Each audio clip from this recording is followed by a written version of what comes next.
Hi hello everyone welcome to జెరా జూమిన్. ఈరోజు స్పెషల్ ఇంటర్వ్యూ గీతం సంగీతం రాగం అనురాగం మా జవహర్ బాబు గారితో స్పెషల్ ఇంటర్వ్యూ. ఈరోజు ఆయనకి చిన్నప్పటి నుంచి సంగీతం అంటే ఎంతో ఆసక్తి. ఆ సంగీతంతోనే ఆయన ఎన్నో పాటలు నేర్చుకున్నారు. సంగీతంతో పాటు ఆయనకి చదువు అంటే కూడా ఎంతో ఇష్టం. చాలా బాగా చదువుకొని ఆయన డిపార్ట్మెంట్ ఆఫ్ పోస్ట్ నుంచి మనకి ఎన్నో సేవలను అందించారు. సంగీతంలో కూడా ఆయన ఎన్నో స్టేజ్ పర్ఫార్మెన్స్ ఇచ్చి అద్భుతంగా పాడారు. ఎన్నో అవార్డ్స్ని ఆయన గెలుచుకున్నారు. ఇప్పుడు ఆయనకి 72 సంవత్సరాలు. 72 సంవత్సరాల్లో కూడా ఆయన ఇంకా హెల్దీగా ఫిట్గా ఉండడానికి కారణం ఆ సంగీతమే అని ఆయన నమ్ముతున్నారు. ఆయన స్మూల్ అనే యాప్లో ఇప్పటి వరకు 14,000 పైగా పాటలు పాడారు, మన కోసం పోస్ట్ చేసి. ఇంకా ఆయన గురించి ఎన్నో విశేషాలు మనం తెలుసుకుందాం. ఈరోజు స్టూడియోలో మనతో పాటు ఉన్నారు జవహర్ బాబు గారు మరియు ఆయన సతీమణి సత్యవేణి గారు. హలో, నమస్కారం అండి. హాయ్. నమస్కారం.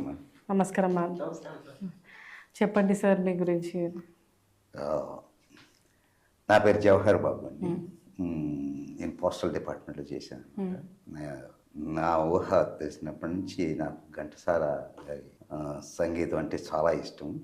ఎప్పుడు కూడా రేడియోలో వచ్చినప్పుడల్లా నేను సంగీతం ఘంటసాల గారి పాటలు వింటూ ఉంటానన్నమాట.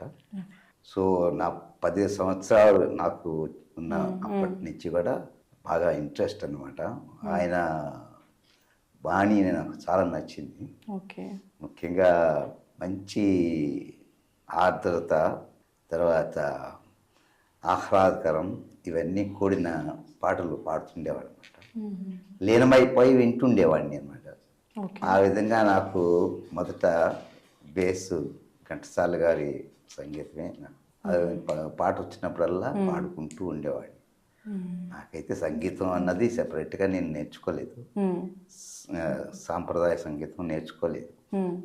తర్వాత నిదానంగా అది గ్రాడ్యువల్గా నాకు ఇంప్రూవ్ అయ్యింది. మీరు గ్రాప్ చేసుకుంటూ పాడుకోవాలి, వాయిస్ని సేవ్ చేసుకున్నాను. మ్యామ్, మీరు చెప్పండి మీ స్టడీ గురించి. మీరు మీ పేరు, మీ స్టడీ గురించి ఒకసారి చెప్పండి. ఈస్ట్ గోదావరి మండపేట అని నా బాల్యం అంతా అక్కడే గడిచింది. ఎడ్యుకేషన్ అప్పట్లో బిఏ చేశాను నేను. ఓకే. తర్వాత హైదరాబాద్ వచ్చాను. 71లో వచ్చాను. 75లో ఇక్కడ అందరూ చేస్తున్నారు కదా, నేను అప్లై చేస్తే నాకు స్టేట్ గవర్నమెంట్ జాబ్ వచ్చింది. గ్రేట్. అప్పటి నుంచి సేమ్ హెడ్ ఆఫీస్లోనే కదా. అసలు ఎక్కడ ట్రాన్స్ఫర్, ఇద్దరికి కూడా ట్రాన్స్ఫర్స్ ఎక్కడ లేవు. ఆయన హెడ్ ఆఫీస్ సెంట్రల్ గవర్నమెంట్, నేను స్టేట్ గవర్నమెంట్ హెడ్ ఆఫీస్. అందుకని ఒక ఇక్కడే ఉండి మా ఇద్దరు అబ్బాయిలు అనమాట. ఇద్దరు ఎడ్యుకేషన్ మ్యారేజెస్ వరకు కూడా అన్నీ ఇక్కడే అయిపోయింది. అంటే ఇప్పుడు వాళ్ళిద్దరూ బాగా సెటిల్ అయ్యారు, వెల్ సెటిల్డ్. మాకు ఇప్పుడు పెన్షనర్స్ మేము గుడ్. ఇద్దరు పెన్షనర్స్. ఇద్దరు ఇక్కడ ఉన్నాం. వాడు అబ్బాయి, పెద్ద అబ్బాయి బెంగళూరు, ఆయన కూడా జాబ్ చేస్తుంది. వాళ్ళు ఇద్దరు కూడా ఇద్దరు సాఫ్ట్వేర్. నలుగురు సాఫ్ట్వేర్. ఇద్దరు అబ్బాయిలు, కోడళ్ళు. మాకు అబ్బాయిలే కానీ అమ్మాయిలు లేరు. మా అబ్బాయిలు మాత్రం అమ్మాయిలు. పెద్దాడికి ఇద్దరు అమ్మాయిలు, చిన్నవాడికి ఒక అమ్మాయి. ఇంకా నేను తెలుసుకునేది ఏంటంటే, మన వ్యూయర్స్ అందరికీ కూడా నా థ్యాంక్స్. నన్ను ఇట్లాగా ఇంట్రడ్యూస్ చేస్తున్న జెరా జూమిన్ స్టూడియోకి కూడా ధన్యవాదాలు. మీ పేరు తెలుసుకోవచ్చా మేడం? నా పేరు లహరి అండి. లహరి. నాకు ఘంటసాల సాంగ్స్ అంటే చాలా ఇష్టం. దాని ఘంటసాల గారు అద్భుతమైన పాట అది. లహిరి లహిరి లహిరిలో ఓహో జగమే ఊగెనుగా ఊగెనుగా తూగెనుగా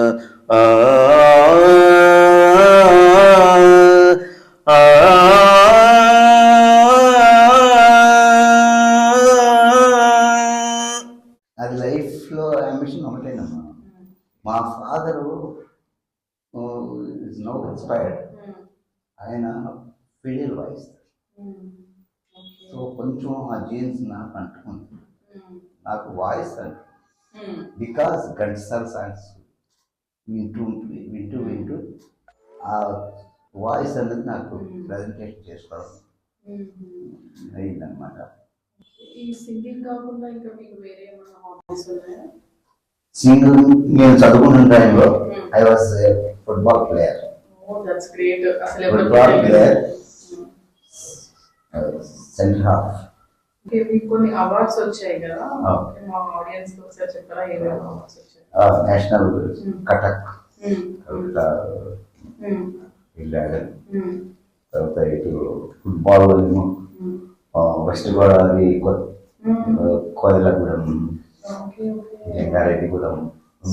మీరు ఒక మంచి ఫుట్బాల్ ప్లేయర్, మంచి సింగర్. మేడం మీరు చెప్పండి, మీ మ్యారేజ్ ఎప్పుడైంది? మ్యారేజ్ మే 27th, 1978. అసలు మీరు చెప్పండి, మీరు love marriage arrange marriage? Pure arrange marriage. నేను మనిషిని కూడా చూడలేదు.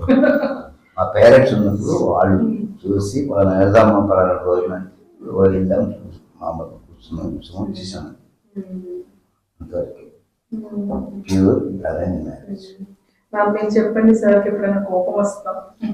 కోపం వస్తుంది, ఎందుకు ఎలాంటి టైంలో వస్తుంది ఎక్కువ? పాట పాడుతున్నప్పుడు ఏదైనా డిస్టర్బెన్స్ వస్తుంది, ఏదైనా ఏ సౌండ్ రాకూడదు. పిన్ డ్రాప్ సైలెన్స్ ఉండాలి. సాంగ్ అంటే నా లైఫ్, నా మెడిసిన్. దాన్ని డిస్టర్బ్ చేస్తే మాత్రం నేను ఊరుకోలేదు.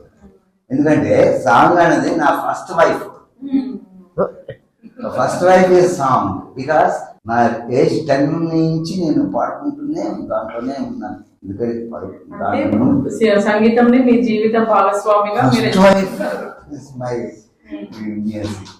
Second wife. మీరేం చెప్తారు దీని గురించి? నేనే చెప్దాం అనుకున్నాను ఆ మాట. ఈయన రాముడే, కానీ ఇద్దరు వైఫ్స్. శ్రీరామచంద్రుడు. ఇంకేమన్నా సార్ గురించి ఇంకేమన్నా అంటే సార్ రెగ్యులర్ ఎలా ఉంటది? మార్నింగ్ లేసాక మధ్యాహ్నం నార్మల్ గా ఉంటుందా, లేదంటే మొత్తం సంగీతమే ఉంటుందా, లేదంటే వాకింగ్ అట్లా వెళ్తూ ఉంటారా? ఆయన వాకింగ్ వెళ్ళరా, ఆయనకి మూడు పనులు అనమాట. 1 singing, 2 singing, 3 singing. Health problem లేదు, నో బీపీ, నథింగ్. సో ఎందుకు అంటే only it is because of my music. నేను ఎర్లీ మార్నింగ్ 4:30 కల్లా లేచిపోతాను. 4:30 కల్లా అలారం పెట్టేసి 4:30 లేచిపోతాను. కొంచెం ఫ్రెష్ అప్ అయ్యి కప్ కాఫీ తాగేసి కూర్చుంటాను. సంగీతం సాధన చేస్తున్నాను. కూతురు అవి ఉన్నాయి, అవి పెట్టుకొని సాధన చేసుకుంటాను. పాండవ మహత్యంలో ఉంది ఎన్టీ రామారావు గారు, అది కూడా ఏ కృష్ణ అనుకుని నేర్చుతారు అనమాట. సాంగ్ హై పిచ్ నుంచి మొదలు పెడతారు. దాంట్లో 5 రాగాలు ఉన్నాయి. దాంట్లో హే కృష్ణ ముకుంద మురారి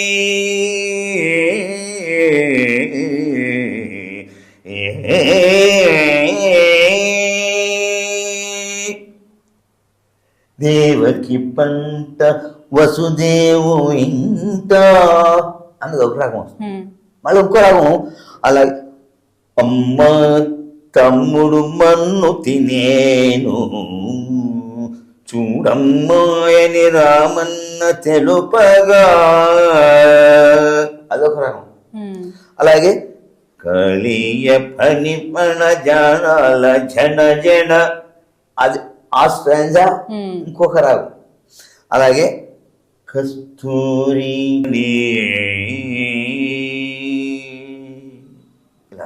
చాలా అద్భుతంగా పాడారు. ఇంకోటి లలిత లలిత మురళీశ్వరాళి అది ఒకటి. మొత్తం ఇవన్నీ కూడా ఒకే పాటలో వస్తాయండి. చాలా అద్భుతంగా పాడారు ఆ పాట. ఇప్పుడు మా అందరి లైఫ్ స్టైల్స్ చేంజ్ అయిపోయాయి కదా, మన ఇప్పుడు ప్రెసెంట్ యూత్ కి మీరు ఇచ్చే అందరికి ఇది ఒక మెసేజ్ లాగా తీసుకోవాలి. పిల్లలకి ఎట్లా మెసేజ్ తీసుకోవాలంటే వాళ్ళ పిల్లల్ని సంగీతం వైపు కొంచెం ఒక సబ్జెక్ట్గా తీసుకుంటే పిల్లలకి చాలా మంచి ఆరోగ్యంగా చాలా ఇంపార్టెంట్ అన్నమాట. అది చాలా ఇంపార్టెంట్. బయట బయట మొన్న క్లాసికల్ డాన్స్ చేసింది అమ్మాయి, ఎంత బాగుంది. పిల్లలు బయట వర్ణిక తిరిగి బయట రోడ్డు మీద ఆడుకొని అలాంటి కన్నా సంగీతం నేర్పిస్తే పిల్లలకి ఈ బేస్ నుంచి అది ఏంటంటే మనిషికి మంచి ఆరోగ్యం. From bottom you will get good voice అన్నమాట. ఈ పాయింట్ అందరూ నోట్ చేసుకోవాలి. మీ పిల్లలకి సంగీతం నేర్పించాలి. పిల్లలకి పెద్దవాళ్ళకి ఏంటంటే ఇప్పుడు ఆల్మోస్ట్ వింటే కూడా 60 years దాటింది, 55-60 years దాటిందంటే అందరికీ కూడా ఒక రిలీఫ్ వస్తుంది. ఏది సర్వీస్ నుంచి రిటైర్ అయిపోయింది ఒక రిలీఫ్ వస్తుంది. వాళ్ళకి ఏంటంటే ఇంట్లో కూర్చుంటారు, బోర్గా అనిపిస్తుంది. అప్పుడు ఏం చేయాలి, మంచి టైం పాస్. వైఫ్ హస్బెండ్ అదే ఏజ్లో ఉంటారు ఆల్మోస్ట్. సో వాళ్ళు ఏంటంటే ఇంట్లో కూర్చుని ఏం చేయాలి ఆలోచిస్తుంటారు.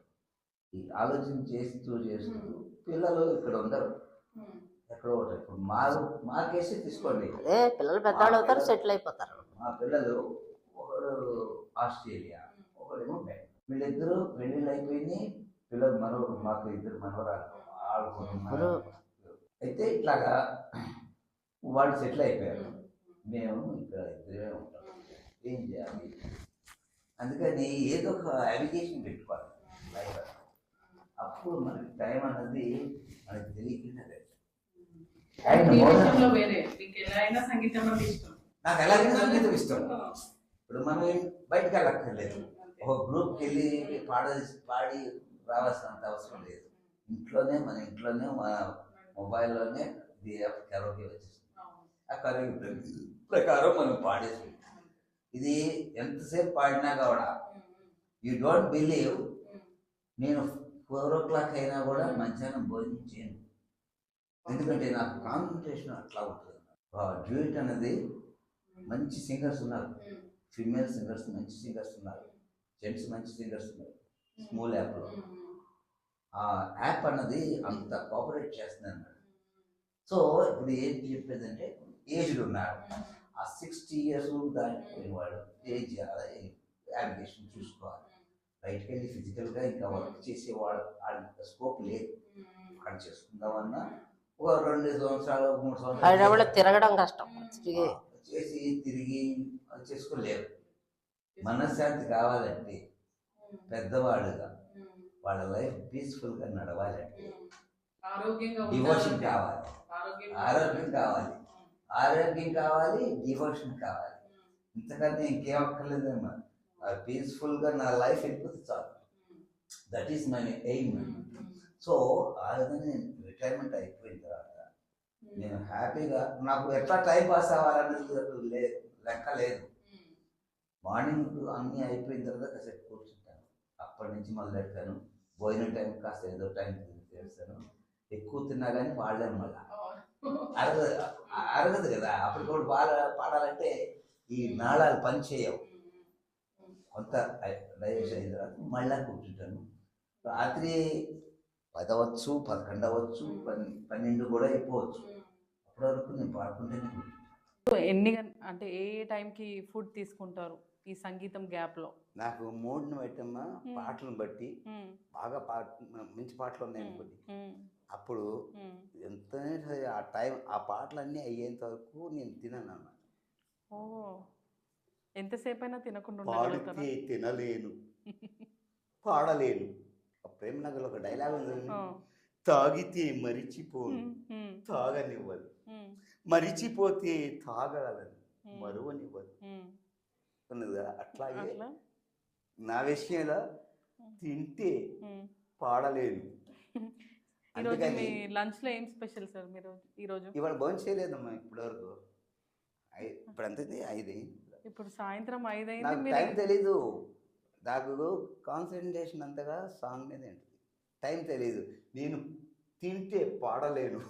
కనీసము మీలో అది తినలేదు అంటే ఆ నీరసము. ఇప్పుడు మేము కొంచెంసేపు తినకున్నా కానీ అంతసేపు ఉండలేము. ఫస్ట్ ఆఫ్ ఆల్ ఇది సాంగ్ నా ఎనర్జీ, సాంగ్ నా ఎనర్జీ, అందుకనే పాడుతాను. I can survive. So great. అసలు అసలు ఇంతసేపు ఇక్కడ స్టూడియోలో పాట పాడడానికి అసలు మీరు తినకుండా ఇంతసేపు ఉన్నారు. అసలు రియల్లీ అసలు ఎంత డెడికేషన్ అది. అది అది డెడికేషన్ అది. In fact it's dedication because I love music. It is my energy. Food will not give this much of energy. Food will not give this much energy అంటే అది అసలు రియల్లీ గ్రేట్. ఎస్. నేను పాటలు నా వాయిస్ ఆయనకేమో voice God's gift. నాకు voice పాడితే బాగోదు అని నేను సంగీతం నేర్చుకున్నాను. వీణ కూడా ప్లే చేసేదాన్ని. వీణా ప్లే చేస్తారు మీరు? ఇంకా చేస్తున్నారా? ఇప్పటికే ఉంది కానీ ఇప్పుడు హెల్త్ బాగా కూర్చుని కాళ్ళు ఆపరేషన్ అయింది. అందుకని వీణ అంటే సాఫ్ మీద కూర్చుని మఠం వేసుకుని పెట్టుకుంటే బాగుంటుంది. అప్పటి నుంచి నేను ఇంట్లో మాత్రం నేను ఉన్నంత వరకు వీణ ఉంటుంది. ఎవరైనా నేర్చుకుంటే బాగుంటుంది అని అనిపిస్తుంది. అదే సంగీతం ఇప్పటికొచ్చి నేను మనసులో పాడుకుంటున్నాను. ఈయన పాడిన పాటలన్నీ నాకు వచ్చును, కానీ సంగీతం అంటే నాకు చాలా ఇంట్రెస్ట్. అందుకనే 24/7 ఈయన పాడుతున్నా కూడా నేను ఎంజాయ్ చేస్తుంటాను. ఇప్పుడు నాకు కోపం అది వచ్చినప్పుడు కూడా అదే నాకు ఒంట్లో ఎప్పుడు నా ఇవాళ మార్నింగ్ కూడా కొంచెం హెల్త్ బాగాలేదు. కాకపోతే మళ్ళీ ఈయన పాడడానికి కొంచెం సమస్య ఇస్తాను.